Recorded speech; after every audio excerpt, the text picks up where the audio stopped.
যদি বিষয় লেখা না থাকে ড্রাইভিং বিষয় না, তাইলে আপনারা দালার কাছ থেকে টাকা ফেরত নেবেন। আচ্ছা, অনেকে বলে ভাই কিতাতে নাকি অনেক ভালো ইনকাম, মাসে 1-1.5 লাখ টাকা ইনকাম করা যায়, তো এটা আসলে কতটুকু সত্য? করছি, আচ্ছা। আমরা 600 রিয়াল জরিমানা দিছি। মানে প্রতি তলবে এরা বলছিল 50 রিয়াল করে জরিমানা দিব। আসসালামু ওই আলাইকুম। হিসাবে আশা করি সকলে ভালো আছেন। তো ফুড ডেলিভারি সম্পর্কে আরো একটা নতুন ভিডিওতে সকলকে স্বাগতম। আজকেও আমার সাথে একজন কিতার ভাই আছে। দেখতেছেন আমাদের পিছনে কিতার বক্স আছে। তো ভাইও মোটামুটি বেশ কিছুদিন ধরে গাড়ি দিয়ে কিতাতে কাজ করে বা অন্যান্য ফুড ডেলিভারিতে কাজ করছে। তো এর আগের একটা ভিডিওতে অনেকে আসলে কমেন্ট করছিলেন কিতা সম্পর্কে আরো যে বিস্তারিত বা এর ব্যাক সাইড গুলো জানতে চাইছিলেন। তার জন্য আজকে ভাইয়ের সাথে আমরা বিস্তারিত আলাপ করব এবং কিতা বা সৌদি আরবের ফুড ডেলিভারি সম্পর্কে খুব ভালো একটা ধারণা নেওয়ার চেষ্টা করব। আসসালামু আলাইকুম ভাই। ওয়ালাইকুম আসসালাম। কেমন আছো? এই তো আলহামদুলিল্লাহ, ভালো ভালো আছেন? এই তো আছি আলহামদুলিল্লাহ ভাইয়া। ভাইয়া কতদিন ধরে তুমি কাজ করতেছো ফুড ডেলিভারিতে? ফুড ডেলিভারিতে প্রায় 4 বছর কাছাইব আর কি। আচ্ছা, মাশাআল্লাহ। তো মোটামুটি অনেক দিন ধরে ফুড ডেলিভারিতে আসছো নাকি? হ্যাঁ। তো এর আগে কি অন্যান্য কোম্পানিতেও কাজ করছো নাকি? আগে আমি জাহাজ কমাতে কাজ করছি। আচ্ছা আচ্ছা, এখন আপাতত কি ফুড ডেলিভারি কি আবার কিতাতে নাকি? হ্যাঁ, আবার কিতাতে কাজ করতেছি। আচ্ছা, তো ভাইয়া তো গাড়ি দিয়ে কাজ করো নাকি? হ্যাঁ। ভাই আসলে কিতা ফুড ডেলিভারি হিসেবে কিরকম অন্যান্য ফুড ডেলিভারির তুলনায়? এটা মানে সবারই যার যার কোম্পানির একটা রুলস আছে আলাদা। আচ্ছা মানে আচ্ছা এক কোম্পানি এক সিস্টেম আর কি। আচ্ছা আগে যেমন যা কাজ করছে ওইটার ওদের সিস্টেম ছিল এক রকমের, আর কিতার সিস্টেমটা আরেক রকমের আর কি। মানে অন্য সব কোম্পানি থেকে কিতার সিস্টেমটা অনেক খুব একটু করা আর কি। আচ্ছা আচ্ছা, মানে মানে নিয়ম কারণ নিয়ম সব কানুন। একদম টাইম টু টাইম রুলস মানতে হয়। আচ্ছা, অনেকে বলে ভাই কিতাতে নাকি অনেক ভালো ইনকাম, মাসে 1-1.5 লাখ টাকা ইনকাম করা যায়, তো এটা আসলে কতটুকু সত্য? এটা সত্য, যে কামাইতে পারে তার জন্য সত্য, আর যে কাজ কামাইতে পারে না তার জন্য ওইরকম সত্য না। আচ্ছা বিভিন্ন বিস্তারিত বলতে গেলে আমি আমার কাহিনীটি বলতেছি আমি। আচ্ছা আমি কিতে মাঝে প্রথম মাসে যে কাজ করছি, প্রথম মাসে আমি 20 দিন কাজ করার পরে বৃষ্টি হয়েছিল। আচ্ছা বৃষ্টি হওয়ার পরে সৌদি আরবে প্রচুর বৃষ্টি হয়েছিল। বৃষ্টির মাঝে আমি মানে রাস্তায় এত পরিমাণ পানি, আমি যে রাস্তায় কাজ করবো যে মানে আমি তলবটা নিয়ে যাবো কাস্টমার বাসায় যাবো, আচ্ছা ওই পরিস্থিতি ছিল না। তাই কি করছি আমি, আমি বুঝতে পারি নাই। আমিও আমার বলছে আহ যদি আমি প্রতি তলব ক্যান্সেল করি তাহলে 50 রিয়াল করে জরিমানা। 50 রিয়াল বাংলাদেশে প্রায় 1500 টাকার মতন আসে আর কি। আচ্ছা আমি তারপর আমি চিন্তা করলাম কই আমি আগে আগের যে কোম্পানিতে কাজ করে চাই যে ওইরকম আমি আমি যদি বৃষ্টির দিনে আইডি বন্ধ করে দেই তাহলে কোনো কোন সমস্যা সমস্যা আছে নি? সমস্যা ছিল না। আচ্ছা। আর কি তাতে সমস্যা কি হয়েছে আমার, আমি বলছি এটা তো আমি ইচ্ছাগত ভাবে সমস্যা তৈরি করি নাই। জি জি। এটা বৃষ্টি হয়েছে এই কারণে আমি কাজ করতে আমার সমস্যা হচ্ছে। আমি তলবগুলা ক্যান্সেল করছি। আমি পরে মানে 10টা তলব ক্যান্সেল করছি। 10টা তলবে আমার না 8টা তলব ক্যান্সেল করছিলাম। সঠিক খেলাইতেছে না এখন কটা তলব ক্যান্সেল করছি। আচ্ছা আমরা 600 রিয়াল জরিমানা দিছি। মানে প্রতি তলবে এরা বলছিল 50 রিয়াল করে জরিমানা দিব। ওই হিসেবে আমার 600 রিয়াল জরিমানা আসছে আর কি। তারপর আমার বলছিল 340টা তলব মারলে আমার 2000 রিয়াল স্যালারি দিব। আচ্ছা 2000 রিয়াল স্যালারি দিব আমার, এই কথা বললে আমার কাজে ঢুকেছে। আমি ঢুকছি। তারপরে আমার এরা বলে না এই জিনিসটা, হ্যালো আমার কন্টাক্ট হয়েছে আমি 1 মাসে যে কোনো আইডি দিয়ে আমি কাজ করতে পারি। আমি তো বলিনি আমার তুই 2টা 3টা আইডি দে বা আমার একটা আইডি দিয়ে আমি কাজ করবো। হুম। আমি ধরেন আমি আপনার সাথে কাজে নিছেন, আমি কাজ করবো। জি। ওই কাজটা কি হয়েছে, আমার 2টা আইডি দিছে না 3টা আইডি দিছিল। একটা আইডি দা 15 দিন কাজ করছি, আরেকটা আইডি দা একদিন কাজ করছি, আরেকটা আইডি দা আর বাকি দিন কাজ করছি। 3টা আইডিতে আমি 420টা মতন তলব মারছি। আচ্ছা, ওরা হিসেবে তাহলে আমি 350টা উপরে গেছেন, হ্যাঁ। ওভার মারছি, তাইলে আমি আচ্ছা। তো স্যালারি বেশি পাওয়ার কথা। জি। 350টা তলব মারার আমি 2000 টাকা স্যালারি পাওয়ার কথা। আর আমি যে বেশি মারছি আর 70টা তলব, 70টা তলব থেকে 400 তোমার 350 400 তোমাকে 50টা তলবে আমি পাবো 8 রিয়াল করে, একটা তলব 8 রিয়াল। তারপরে 400 উপরে যে করে মারমু এক প্রতি তলবে মারমু 10 টাকা। আচ্ছা। মানে একটা তলবে 10 রিয়াল। কিন্তু ওরা আমার সাথে কি করছে, আমি যেমন স্যালারি দিছে, স্যালারি ধর প্রতি তলবে আমার 4 টাকা করে হিসাব দিছে। 4 টাকা করে আমরা একটু ক্যালকুলেটর দিয়ে হিসাব করে দেখাই। 420টা তলব, 420টা প্রতি তলবে যদি চার সাহিত্য। 4 টাকা করে দেয়, 1680 টাকা পাই আমি। হুম। 1680 টাকা। আর যদি আমি রিয়েল বেতনটা পাইতাম তোমার হিসেবে আরো অনেক বেশি আর হয় বেশি নাকি? টাকা পাইতাম, প্রায় 2500 উপরে স্যালারি পাইতাম আমি।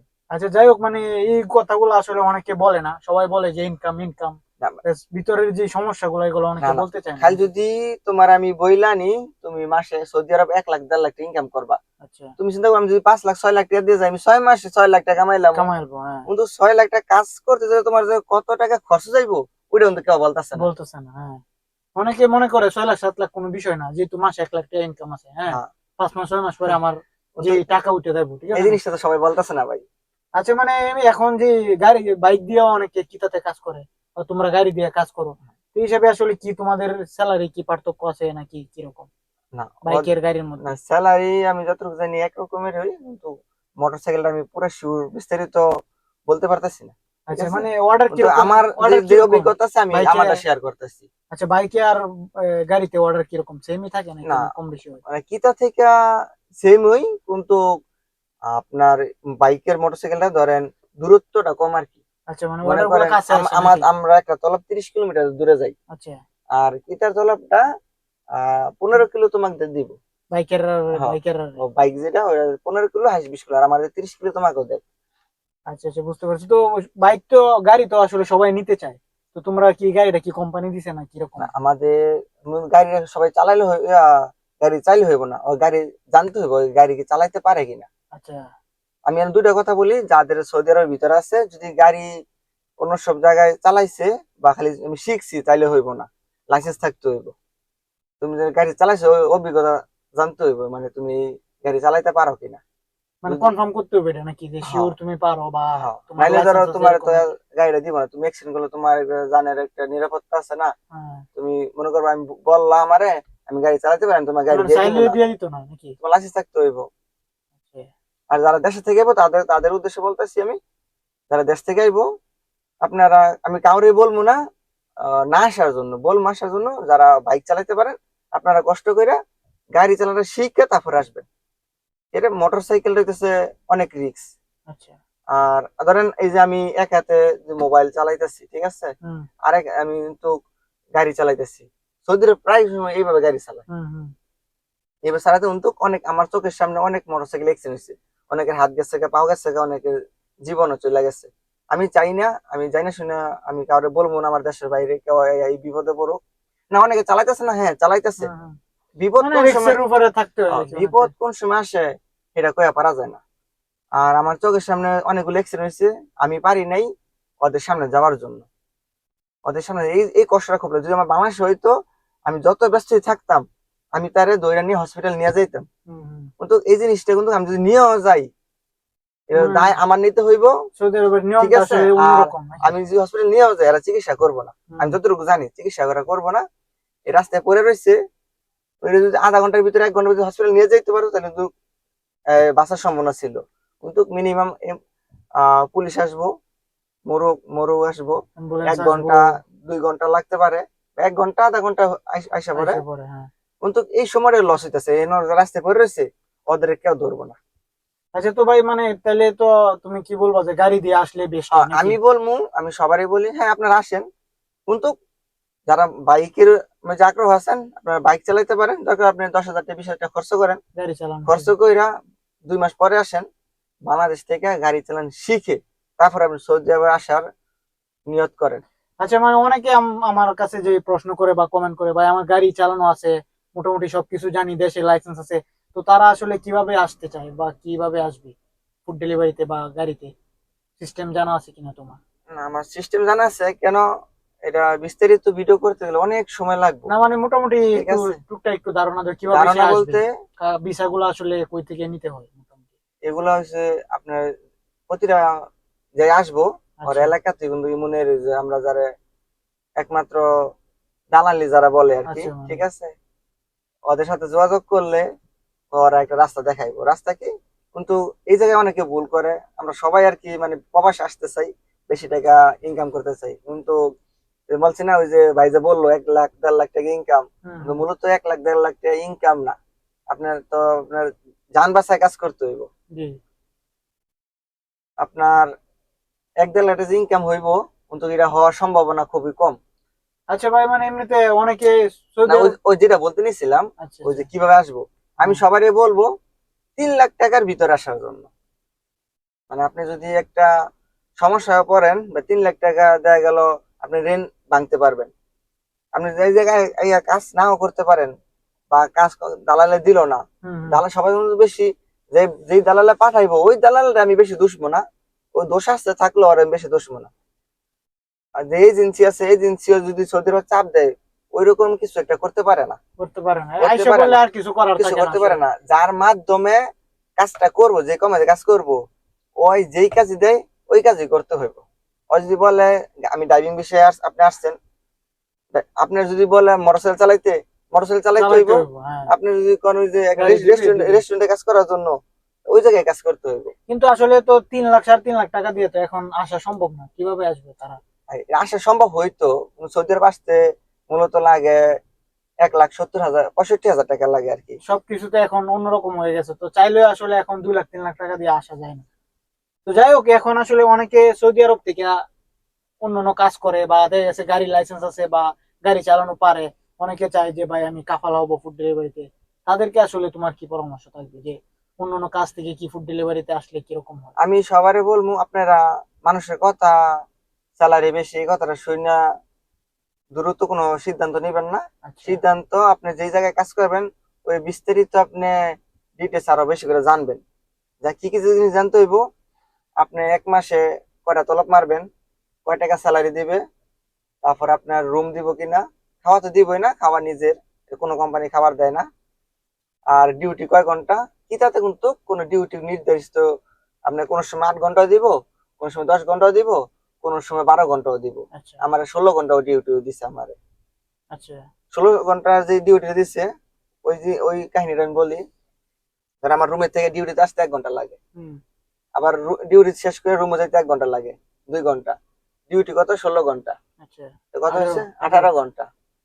18 ঘন্টা হচ্ছে আমার, যদি আমি নিজে পাক করে খাবার খাই তাহলে আরো 1 ঘন্টা। হ্যাঁ। কয় ঘন্টা হচ্ছে, 19 20 ঘন্টা হয়ে ধরেন যাইতেছে, 20 ঘন্টা। হ্যাঁ। 24 ঘন্টা আর থাকে বাকি কয় ঘন্টা, 4 ঘন্টা। 4 ঘন্টা। একটা মানুষের সম্ভব না মানে 4 ঘন্টা জায়গা থাকার জন্য, মানে 4 ঘন্টা ঘুমায়া ঘুমাইয়া সারাদিন থাকা সারাদিন সম্ভব না। কাজ করব। মূলত ক্যামেরা দেখা যায় না, আমার মুখে যে ব্রণ গুলো আছে, আমার একটু রাত জায়গা থাকলে বা ঘুমে কম হইলে মুখে খুব ব্রণ উঠে আর কি। মানে এই যেমন সমস্যা যাদের আছে ওদের তো মানে খুবই সমস্যা, বা কষ্ট করা 4 ঘন্টা ঘুমায় গাড়ি কাজ করা যায় না। আচ্ছা ভাই, এমনিতে কোম্পানি গুলার অন্যান্য সুযোগ সুবিধা কিরকম থাকে, থাকা খাওয়া বা অন্যান্য ফ্যাসিলিটি কিরকম? আমি বাইরে রুম নিয়ে থাকি, আমরা 4 জন, আমরা জায়াজ কোম্পানি ছিলাম। আচ্া। ওই আমরা এই 4 জন আমরা নিজেরা পার্সোনাল ভাবে রুম নিছি। একটা রুম হচ্ছে 1,000 টাকা। আচ্ছা। আমরা এক রুমে 4 জন লোক থাকি, 200 টাকা করে পরে আর কি। এই আচ্ছা। টাকাটা আমাদের কোম্পানি দিয়ে দেয়, আমরা যে কোম্পানিতে কাজ করতেছি। ওই 200 টাকা আর মোবাইল ইন্টারনেটের জন্য 100 টাকা। ইন্টারনেট আমার নিজে পার্সোনাল জন্য না, আচ্ছা। কোম্পানি যে কাজ করি ওর জন্য ইন্টারনেট 100 দেয় আর কি। আর যে আমি 150 টাকা লাগে আর 50 টাকা লাগে, এটা কোম্পানি দেখার বিষয় না। নিজে ভর্তি হবো হ্যাঁ, নাকি? কোম্পানি 100 টাকা দিব, রুমের 100 টাকা, এই 300 টাকা যদি আপনি বাইরে থাকেন, বাইরে রুম নিয়ে পার্সোনাল ভাবে থাকেন। মানে কোম্পানির রুম গুলাতে কি থাকার এরকম সুযোগ সুবিধা থাকে না নাকি, না কিরকম? না, আছে, যার যার ইচ্ছা, যেগুলো আমি একটু বাইরে থাকি দেয়া গেল অনেক এত সময়। জানালার ভিতরে অনেক সময় ভালো লাগে না নাকি? ভালো লাগে না, যেগুলো আমরা 4 জন থাকি, এরা আমাদের বন্ধু বান্ধব, অনেকদিন থাকতেছি এই কারণে আমরা থাকি। তো অনেক সময় আবার আরেকটা রুমে যাবো, ওদের সাথে বন্ধুত্ব হইতে হবে কিছুটা সময়, সবার সাথে মনে নাও মিলতে পারে, ঠিক ঠিক। এই কারণে আমরা বাইরে থাকি আর কি। আচ্ছা, এমনিতে থাকা খাওয়া তো সব কোম্পানির নিজেরই, হ্যাঁ? খাওয়া না, খাওয়া কোম্পানি না, খাওয়া খাওয়া সবাই নিজেরই দেয়, হ্যাঁ? খাওয়া নিজের। আপনি এই কথাটা আমার জিজ্ঞেস করতে পারেন, কয় টাকা খরচ হচ্ছে? মানুষ বলছে 1 লাখ টাকা ইনকাম, খরচ কয় কয় টাকা? একটা যারা গাড়ি চালায়, আচ্ছা। একটা ড্রাইভারের প্রতি মাসে ধরেন সর্বনিম্ন 800 রিয়াল খরচ আছে, 800 রিয়াল খরচ আছে। তেল টেল সহ নাকি? না, খালি হ্যাঁ। খাবারে 800 টাকা খরচ আছে। আচ্ছা। মানে আমি ভিডিওতে বিস্তারিত বলি খাবারের কয়টা কিভাবে খরচ আছে। আমি হোটেলে যদি প্রতিদিন 10 টাকা, মানে গাড়ি রুমে খাবার আনা সম্ভব না, হ্যাঁ। হোটেলে একবেলা খাইতে হয় 10 টাকা। যত কম করেন খরচ, তারপর 8 টাকা খরচ, আর 10 টাকা এটা লাগবে আট স্বাভাবিক, টাকা হ্যাঁ। খরচ আছে। 8 টাকাটা বাদ দিলাম, 10 টাকাই ধরি, দশ আচ্ছা। টাকা মাসে কত, 300 টাকা। 300 টাকা, হ্যাঁ। পার্সোনাল ইন্টারনেট 100 টাকা, আচ্ছা। কত হয়েছে, 400 400 টাকা। টাকা রুমে আমি 2 বেলা রুমে খামু, ওই জায়গায় খানা টানা পাকাইতে ধরেন আরো 250 টাকা খরচ আরো আছে। 250 300 200 টাকা খরচ হয়ে যাবে, হ্যাঁ। তো কত হইলো, 300 100 400 আর 200, 700, 700, 750 মানে টাকা। 650 আর কি, আচ্ছা, 650। 650। তারপরে গাড়ি চাকা লিক সারাইতে ধরেন, যদি চাকা লিক হয় কোন জায়গায় 5 টাকা নেই, কোন জায়গায় 10 টাকা নেই, এটা কিন্তু আপনার দিতে হইবে। এটা কোম্পানি দেয় না, না, না? এটা কোম্পানি দিব না। আচ্ছা, তাইলে আপনার সব কিন্তু আবার, মানে এটা হচ্ছে এটুক গেল, মানে সব আরো মানে টুকটাক সব খরচ আছে মিলে তো, আরো এমনি টুকটাক অনেক খরচ সময় দেখা আছে। যাচ্ছে ঠান্ডা পানি এটা পানি অনেক টানি সময় অনেক আপনি কিছু, দেখা গেল আপনি বন্ধু বান্ধব আহ, থাকে, অনেক সময় কোনো খরচ হয়ে জায়গায় একটা যায়। গেলেন, আরো আউট টুকটাক খরচ আছে। জি, যারা জি, মানুষ বলে না এত টাকা আমি আরো একটু সেভে চলবো, এটা হয় না। জি, জি, এটা হয় না, রাস্তাঘাটে চলতে গেলে আপনার বন্ধু বান্ধব দরকার হইব, বন্ধু বান্ধবের সাথে চলতে হইব। ওই একদিন আপনার খাবে, আমি আপনার একদিন খাওয়াইলাম, জি, জি। কিন্তু যতই হোক আপনার 800 রিয়েল এটা যাইবই খরচ। আচ্ছা, আচ্ছা, বুঝতে পারছি। তো ভাই মানে সব মিলে আসলে নতুনদের জন্য একটু কষ্ট হয়ে যায় ফুড ডেলিভারিতে নাকি? মানে একবার নতুন যারা আসতে যারা চাইতেছে আইসা চিন্তা করে যে অনেকটা অনেকে দিন পর। চায় কি দেখা গেল দেশে গাড়ি চালাইতে পারে, আমি জি, ফ্রি জি, বিষয়ে আসবো। জি, আমি জি, যারা ফ্রি বিষয়ে উদ্দেশ্যে আসতে চাই বা ওদের সাথে উদ্দেশ্যে বলতে চাই, ফ্রি বিষয়টা কিন্তু আমি মনে করি যারা নতুন আসছে প্রথম, হুম, ওদের এটা না আসাটা ভালো। ফ্রি বিষয়ে মূলত আপনার প্রথম ভাষা জানেন না, দ্বিতীয়ত হইতাছে আপনার এই জায়গায় বন্ধু বান্ধব আত্মীয় স্বজন যাই থাকুক, একদিন, 2 দিন, 3 দিন, 1 মাস, দ্বিতীয় মাসের দিন আপনার কিন্তু আপনি ওইরকম আপনার সময় দিতে পারেন। ওয়ও কাজ করতেছে, ওয়ও চাকরি করতেছে, আপনার পিছনে সময় দেওয়ার মতো সম্ভব না, ওর চাকরিটা বাঁচাইতে হইব। না, অনেকে ভাবে যে আইসা একটা গাড়ি নিয়ে নিবে বা একটা বাইক নিয়ে নিবে, না, ফ্রিল্যান্সার আইডি দিয়ে গাড়ি না, চালাবে। না, মূলত এগুলো আসলে কি এখন চলে কিনা? সৌদি আরবে আগে এগুলো চলতো, আচ্ছা, এখন চলে না, এখনো কিছু চালাইতেছে না, স্থায়ী ভাবে না। মানে যে কোনো সময় বন্ধ হয়ে হ্যাঁ, যেতে পারে মানে নাকি? আগে আমরা ওই কিতের আইডি চালু করতে পারতাম, হাঙ্গার, জাহেজ, আমরা নিজের আইডি চালু করতে পারতাম মক্তবে গিয়া, আচ্ছা, কিন্তু এটা এখন এখন হয় না। আচ্ছা, মানে এখন কি বাইরের লোক কি যে কোনো কোম্পানি থেকে আইসা পার্ট টাইম হিসেবে আইডি না, চালাতে না, পারবে না? এখন পার্ট টাইমের সম্ভাবনা একদমই নেই, এটা লস আর হইব। হ্যাঁ, 20,000 রিয়াল দিয়ে যদি গাড়িটা কিনে, 25,000 রিয়াল, 30,000 রিয়াল দিয়ে গাড়ি কিনবো, জি, মানে এত টাকা, মানে ইয়া কইরা, হ্যাঁ যদি যাত্রী ওটা নেয়, যদি যাত্রী ধরে না পুলিশে, দেশমকে ধরে লাগবে 20,000 রিয়াল ও জরিমানা, যাত্রীও এখন পাঁচ নাকি হাজার বিশ সমস্যা। হাজার রিয়াল জরিমানা। তাহলে ওই 1 বছর কামাইবো কয় টাকা, যদি একটা মোকালাফা খায়, জরিমানা খায়, তো শেষ। সারা বছরের ইনকাম চলে যাবো গা। জি, জি। তাহলে আমি বলি এত রিক্সে না যাওয়াটাই ভালো। আচ্ছা ভাই, অনেকে বলে যে ভাই আমার গাড়ি আছে, কিন্তু এখন যে এরকম মুখালাফা দেয় বা মিশর মিশর করতে পারে না, চাইতেছে গাড়ি টাড়ি নিয়ে কোনো একটা ফুড ডেলিভারিতে কাফাল হয়ে যাইতো। তো এইটা কি সিস্টেম কিরকম হইতে পারবো কিনা? হ্যাঁ, যাদের গাড়ি আছে হ্যাঁ, ওরা কাফেলা হইতে পারবো, অনেক কোম্পানি আছে কাফেলা হইতে পারবো। আর যাদের গাড়ি নাই তারাও কাফেলা হইতে পারবো, মানে কিন্তু লাইসেন্স। ড্রাইভিং ড্রাইভিং লাইসেন্সটা থাকতে হইব, ইকামার মেয়াদ থাকতে হইব। ইকামার মেয়াদ না থাকলে সমস্যা নাই, টাকা লাগে আর কি। আচ্ছা, এমনিতে আর লাইসেন্স। সবার একটা এই কথা বলে নেই, অনেক দালালে কিন্তু টাকা নাই। যারা সৌদি আরবে আছেন প্রথম কাফেলা যাদের, ঠিক আছে, বা যেই বিষয় দিয়ে যে কোম্পানিতে আসছেন, দ্বিতীয়বার কোনো জায়গায় কাফেলা হন নাই, মানে এরপরে আর হয় মানে নাই, হ্যাঁ। হয় নাই, ওই যারা প্রথম ওদের কিন্তু টাকা লাগে না কাফেলা হইতে। আচ্ছা, সব কোম্পানিতে টাকা লাগে না, আপনি বলবেন আমি জানি কাফেলাতে টাকা লাগে না, আপনার আপনি দৌড়াদৌড়ি করবেন আমার সাথে, বা আমার একটা একটা কোম্পানিতে ঢুকাই দিবেন, আপনার কয় টাকা খরচ টাকা দিতে হইব ওইটা আমার বলেন, আপনার আমি খরচ টাকাটা দিব। এই কথাটা যদি বলে তাহলে দেখা গেল যার মাধ্যমে ঢুকবো, হ্যাঁ তার কাছ থেকে বেশি টাকাটা নিতে পারবো না। জি, জি। এটা এমনিতে। আমি নিজে ঢুকছি, আমার কোনো টাকা লাগেনি, ওই যে আমি যার মাধ্যমে ঢুকছি ওর কিছু টাকা দিছি আর কি। আচ্ছা, আচ্ছা, বুঝতে পারছি। মানে অনেকে বলে যে আইডি এক্সপায়ার থাকলে বায়ো থাকলে একটা অ্যামাউন্ট দিতে হয়। তো এটা আসলে কিরকম, আকামা এক্সপায়ার থাকলে কি? এটা হচ্ছে এটা হচ্ছে সরকারি গভর্নমেন্টের যেই রুলস আছে, ওইটা তো আমি এখন বলতে পারতেছি না, না। ওইটা দিতে ঠিক হবে আছে, নাকি? ইকাম এক্সপায়ার হয়ে গেছে, এটা কয় টাকা নেই, এটা যেমন কথা বলবো ওই সময় বুঝতে পারবো আর কি আচ্ছা, কয় টাকা আচ্ছা, লাগে। বুঝতে পারছি।